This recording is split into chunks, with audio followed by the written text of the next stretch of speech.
മുഖ്യമന്ത്രി സഭയിൽ മറുപടി പറയുമ്പോൾ ഒരു ആരോപണം ഉന്നയിച്ചു. കരിമണൽ സ്വകാര്യ കമ്പനിക്ക് കൊടുക്കാൻ തീരുമാനിച്ചത് കഴിഞ്ഞ സർക്കാരിന്റെ അവസാന കോണ പോക്കിൽ എന്ന പരാമർശം നടത്തിയത്. ഈ കല്ല് വെച്ച നുണ സത്യമെന്ന മട്ടിൽ അവതരിപ്പിക്കാനുള്ള സവിശേഷ സിദ്ധിയുള്ള ആളാണ് നമ്മുടെ മുഖ്യമന്ത്രി എന്ന് എല്ലാവർക്കും അറിയാം. പക്ഷെ അദ്ദേഹം പ്രതിപക്ഷത്തിരിക്കുമ്പോൾ പറയുന്ന പോലെ മുഖ്യമന്ത്രി എന്ന കസേരയിലിരിക്കുമ്പോൾ പറയാൻ പാടില്ലല്ലോ. വസ്തുതകളെ അടിസ്ഥാനപ്പെടുത്തിക്കൊണ്ടല്ലേ. ഇന്ന് മാധ്യമങ്ങൾ നോക്കുമ്പോൾ കരിമണൽ ഖനനം സ്വകാര്യ കമ്പനി ഏൽപ്പിക്കാനുള്ള എല്ലാ നീക്കവും നടത്തിയിരുന്നു എന്ന് അങ്ങേയറ്റം തെറ്റായ പ്രസ്താവനയാണ് നടത്തിയിട്ടുള്ളത്. ഇവിടെ കാണേണ്ടത് കരിമണൽ ഖനനവും ഈ പറയുന്ന പ്രക്രിയയുമായി തമ്മിൽ ഒരു ബന്ധവുമില്ല. കരിമണലിൽ നിന്ന് വേർതിരിച്ചെടുക്കുന്ന ഇൽമിനേറ്റ് ഉപയോഗിച്ചുകൊണ്ട് ടൈറ്റാനിയം ഡയോക്സൈഡാണ് KMML ഉൽപ്പാദിപ്പിക്കുന്നത്. ഇൽമിനേറ്റ് വേർതിരിച്ചു കഴിഞ്ഞാൽ ബാക്കി ലഭിക്കുന്ന മോണോസൈറ്റ് ഉൾപ്പെടെയുള്ള തോറിയം ഉൾപ്പെടെയുള്ള പല ക്രിട്ടിക്കൽ ധാതുക്കളും ഇതുവരെ KMMLന് ഉപയോഗിക്കാൻ അനുമതി ഇല്ലാത്തതുകൊണ്ട് കേന്ദ്ര മാനദണ്ഡങ്ങൾക്കനുസരിച്ച് ഭൂമിയുടെ അടിയിൽ പ്രത്യേകമായിട്ട് നിർമ്മിച്ചിട്ടുള്ള വ്യവസ്ഥകൾ മാനദണ്ഡങ്ങൾ അനുസരിച്ച് നിർമ്മിച്ചിട്ടുള്ള കോൺക്രീറ്റ് അറയ്ക്കുള്ളിലാണ് മോണോസൈറ്റ് ഉൾപ്പെടെയുള്ളതെല്ലാം സൂക്ഷിച്ചിട്ടുള്ളത്. അപ്പോൾ അതിനകത്തുള്ള ഒന്ന് നിറഞ്ഞു കഴിഞ്ഞാൽ അടുത്തേക്ക് പോകണം.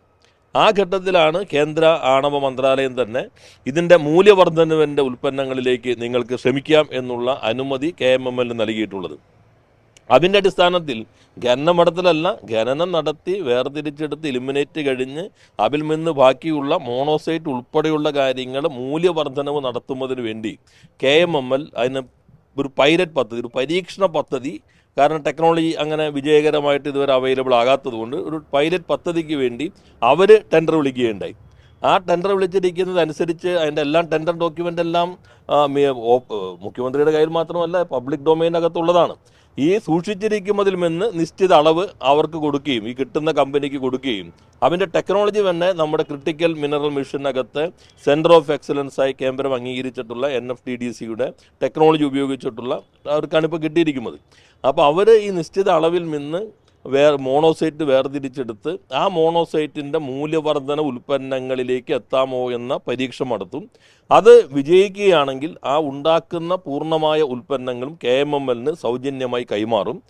അത് കഴിഞ്ഞാൽ 18 മാസത്തേക്ക് മാത്രമാണ് ആ പദ്ധതി. 18 മാസം കഴിഞ്ഞാൽ അത് തിരിച്ച് അതേപോലെ തന്നെ ആക്കി ഇവർക്ക് കൊടുക്കേണ്ടതുണ്ട്.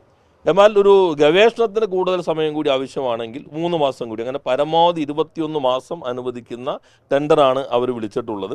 അത് വിജയിക്കുകയാണെങ്കിൽ പിന്നീട് കേന്ദ്ര മാനദണ്ഡങ്ങൾക്കനുസരിച്ചുള്ള സംയുക്ത പദ്ധതിയുമായി KMMLന് എല്ലാ അനുമതിയും ലഭിക്കുകയാണെങ്കിൽ മുന്നോട്ട് പോകാം.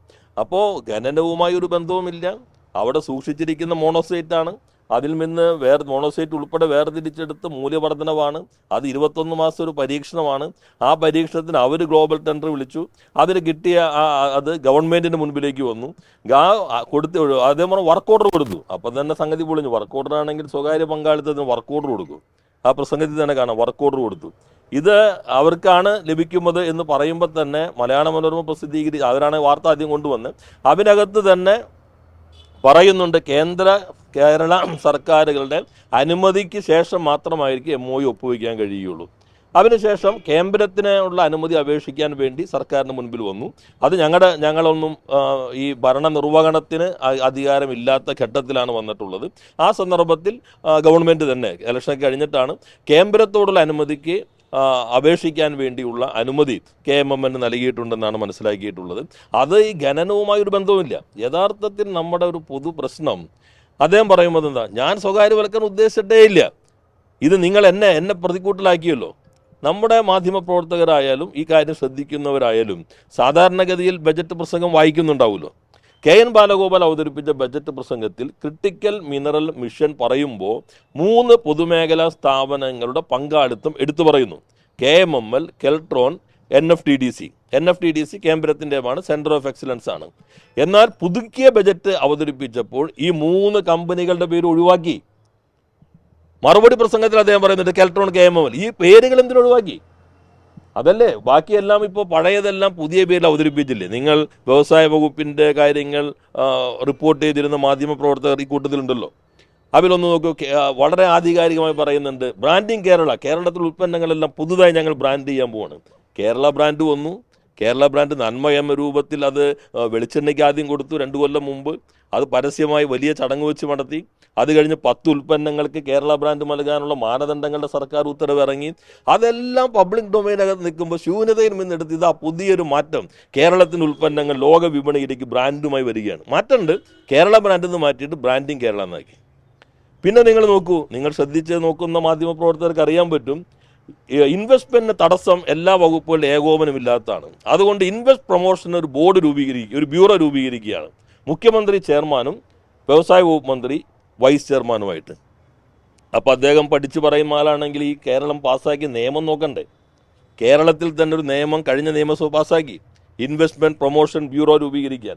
അതിൽ മുഖ്യമന്ത്രി ചെയർമാൻ, വ്യവസായ മന്ത്രി കോ ചെയർമാൻ, റവന്യൂ മന്ത്രി, ഫിനാൻസ് മിനിസ്റ്റർ, അതുപോലെ ലേബർ മിനിസ്റ്റർ, ഇങ്ങനെയുള്ള മന്ത്രിമാരെല്ലാം വൈസ് ചെയർമാൻമാർ. അതിൻ്റെ implementation monitoring committee, chief secretary അധ്യക്ഷനായിട്ടുള്ള കമ്മിറ്റി. അത് നിയമം തന്നെ പാസ്സാക്കി കേരള നിയമസഭ. അങ്ങനെ നിയമം നിലനിൽക്കുമ്പോൾ പുതിയ 9 രൂപത്തിൽ അവതരിപ്പിക്കുന്നു. മാറ്റമുണ്ടെന്ന് വെച്ചാൽ മാറ്റമുണ്ട്. വ്യവസായ വകുപ്പ് മന്ത്രി ശ്രീ കുഞ്ഞാലിക്കുട്ടിയെ കോ ചെയർമാൻ എന്ന സ്ഥാനത്ത് നിന്ന് മാറ്റി വൈസ് ചെയർമാൻ ആക്കാനാണ് ഉദ്ദേശിക്കുന്നത്. മറ്റ് മന്ത്രിമാരെല്ലാം ഒഴിവാക്കിയിട്ടുണ്ട്. അപ്പോൾ ഒരു നിയമം നിലനിൽക്കുന്നത് പോലും പുതുതായ രൂപത്തിൽ യാതൊരു മടിയുമില്ലാതെ ആധികാരികമെന്ന മട്ടിൽ അവതരിപ്പിക്കുന്നയാൾ സ്വകാര്യവൽക്കരണം എന്ന് പറഞ്ഞപ്പോൾ നേരത്തെ തന്നെ മാധ്യമങ്ങളോട് പറഞ്ഞു, ഈ 3 കമ്പനികൾ എന്തിന് ഒഴിവാക്കപ്പെട്ടു? അത് പിടിക്കപ്പെട്ടപ്പോൾ മറുപടി പ്രസംഗം നിങ്ങൾ നോക്കിക്കോളൂ. KMML കെൽട്രോണൊക്കെ ചേരുന്നതാണെന്ന് പറയുന്നുണ്ട്. അപ്പോൾ എന്തിനാണ് ഒഴിവാക്കിയത്? അപ്പോൾ ഈ കല്ലുവെച്ച നുണ സത്യമെന്ന മട്ടിൽ പ്രത്യേകമായ ശരീരഭാഷയൊക്കെ ഉപയോഗിച്ച് ജനങ്ങളെ തെറ്റിദ്ധരിപ്പിക്കാൻ ശ്രമിക്കുന്നതാണ്. അതൊന്നും, അത്തരം കള്ളങ്ങളൊന്നും കേരളത്തിൽ അധിക നാൾ നിലനിൽക്കില്ല എന്ന് എല്ലാവരും മനസ്സിലാക്കുമ്പോൾ നന്നായിരിക്കും. അനുമതിയല്ല, KML ഖനനം നടത്തി അതിന് വേർതിരിച്ചെടുക്കുന്ന ധാതു അല്ല, ഖനനവുമായി ഒരു ബന്ധമില്ല ഇതിനകത്ത്. KMML ഇത്രയും കാലമായല്ലോ, അത്രയും കാലമായി അവർ മണലെടുക്കുന്നു. ആ മണലിൽ നിന്ന് ഇലുമിനേറ്റ് വേർതിരിച്ചെടുക്കുന്നതാണ് അവർ റോ മെറ്റീരിയൽ. ചിലർ പറയുന്നുണ്ട്, കഴിഞ്ഞ പ്രസംഗത്തിൽ അദ്ദേഹം പറയുന്നുണ്ട്, നിങ്ങൾ ഈ ആലപ്പുഴയിൽ നിന്ന് എടുക്കുന്നത് എവിടെ കൊടുക്കണമെന്ന് ഞാൻ പറയണോ, എന്നെ കൊണ്ട് പറയിപ്പിക്കണോ എന്ന് പറയുന്നുണ്ടല്ലോ. യഥാർത്ഥത്തിൽ ആ കടലാസ് വായിച്ചു നോക്കണ്ടേ? ആലപ്പുഴയിൽ നിന്ന് എടുക്കുമ്പോൾ പാരിസ്ഥിതിക പ്രശ്നങ്ങളൊക്കെ ചർച്ച ചെയ്തോട്ടെ, അതിനൊക്കെ ഏത് രൂപത്തിലും ഗവൺമെൻറ്റും കോടതി എല്ലാം നോക്കി തീരുമാനിച്ചോട്ടെ. പക്ഷെ ആലപ്പുഴയിൽ നിന്ന് എടുക്കുന്നതിൻ്റെ വ്യവസ്ഥ 50% KMML-ഉം 50% IRE മാത്രമാണ്. അതിനകത്ത് IRE-യുമായിട്ടുള്ള കരാറിൽ പറയുന്നത് IRE അതിൽ നിന്ന് വേർതിരിച്ചെടുക്കുന്ന ഇലുമിനേറ്റ് പൂർണ്ണമായിട്ടും KMML മാത്രമേ നൽകാൻ പറ്റുള്ളൂ. പിന്നെ KMML ഇത്രയും കാലത്തെ ചരിത്രത്തിനിടയിൽ ഒരാൾക്ക് പോലും ഇലുമിനേറ്റ് കൊടുത്തിട്ടില്ല. കാരണം KMML-ന് ആവശ്യമായ ഇലുമിനേറ്റിൻ്റെ 50% മാത്രമേ അവർ വേർതിരിച്ചെടുക്കുന്നുള്ളൂ, ബാക്കി IRE-ന്ന് വാങ്ങിക്കുകയാണ്. അപ്പോൾ അങ്ങനെ തുടർച്ചയായിട്ട് ഈ പ്രക്രിയ നടക്കുന്നതിനിടയിൽ എത്രയോ വർഷങ്ങളായി ഇൻവെനേറ്റ് ഒഴികെയുള്ള മറ്റ് ധാതുക്കൾ, അതിനകത്ത് മോണോസൈറ്റ് ഉണ്ട്, തോറിയം ഉണ്ട്, പല ധാതുക്കളുണ്ട്. ആ ക്രിട്ടിക്കൽ മിനറലുകൾ നേരത്തെ മണ്ണിനടിയിൽ കോൺക്രീറ്റ് ബങ്കറുകൾക്കകത്താണ് സൂക്ഷിച്ചിട്ടുള്ളത്. ആ കോൺക്രീറ്റ് ബങ്കറുകൾക്കകത്ത് സൂക്ഷിച്ചിട്ടുള്ള മോണോസൈറ്റ് ആണ് ഇപ്പോൾ അതിൽ നിന്ന് മോണോസൈറ്റ് വേർതിരിച്ചെടുക്കാനുള്ള ഒരു പരീക്ഷണം.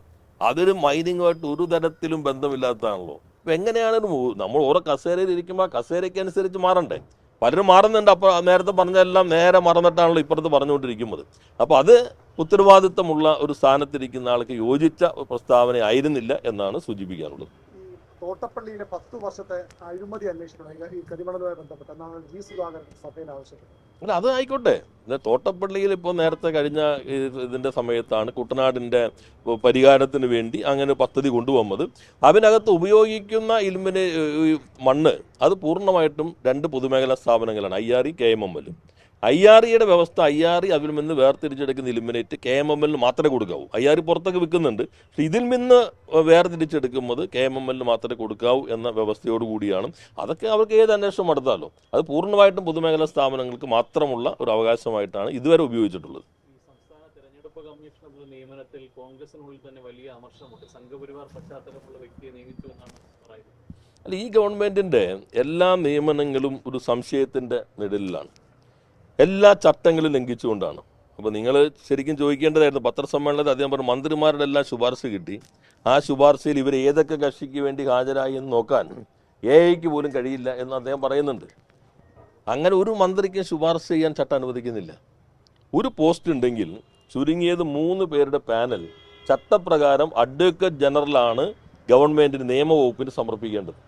അതിൽ നിന്ന് നിയമവകുപ്പ് മുഖ്യമന്ത്രിക്ക് കൊടുത്ത് മുഖ്യമന്ത്രി നിർദ്ദേശിക്കുന്ന പ്രകാരം ക്യാബിനറ്റിൽ വെച്ച് ക്യാബിനറ്റ് അംഗീകരിക്കേണ്ടത്. ഇപ്പോൾ കാണുന്നത് ഈ തെരഞ്ഞെടുപ്പ് കമ്മീഷൻ, ഇപ്പം നേരത്തെ ഞങ്ങൾ തെരഞ്ഞെടുപ്പ് കമ്മീഷൻ്റെ നിയമ സെക്രട്ടറി ആയിരുന്ന ഒരാളുടെ പേര് മൃദേഷ് തിരുമതാണ്. ആ നിർദ്ദേശിച്ചത് അന്നത്തെ ഗവർണർ അതിന് അംഗീകാരം നൽകിയില്ല. ഇപ്പോൾ ഈ നിയമനവും ഔട്ട് ഓഫ് അജണ്ടയായി വന്നിട്ടാണ് എന്നാണ് പറഞ്ഞിട്ടുള്ളത്. എന്തായാലും മുന്നണിക്കകത്തുമെന്ന് മാത്രമല്ല പാർട്ടിക്കകത്തുമെന്നും എല്ലാ നിയമനങ്ങൾക്കും എതിരെ ഗൗരവമായ ആക്ഷേപം വരുന്നത് നമുക്ക് കാണാൻ കഴിയും. പൂർണ്ണമായിട്ടും ഇപ്പോൾ മറ്റും പല മേഖല എല്ലാ വിഷയങ്ങളിലേക്കും കിടക്കുന്നില്ല. അപ്പോൾ ഇതെല്ലാം തന്നെ സംശയത്തിൻ്റെ ഒരു നിഴലിലേക്ക് ഈ ഗവൺമെൻറ്റിനെ വളരെ വേഗത്തിൽ എത്തിച്ചിരിക്കുന്നു എന്നതാണ് യാഥാർത്ഥ്യം.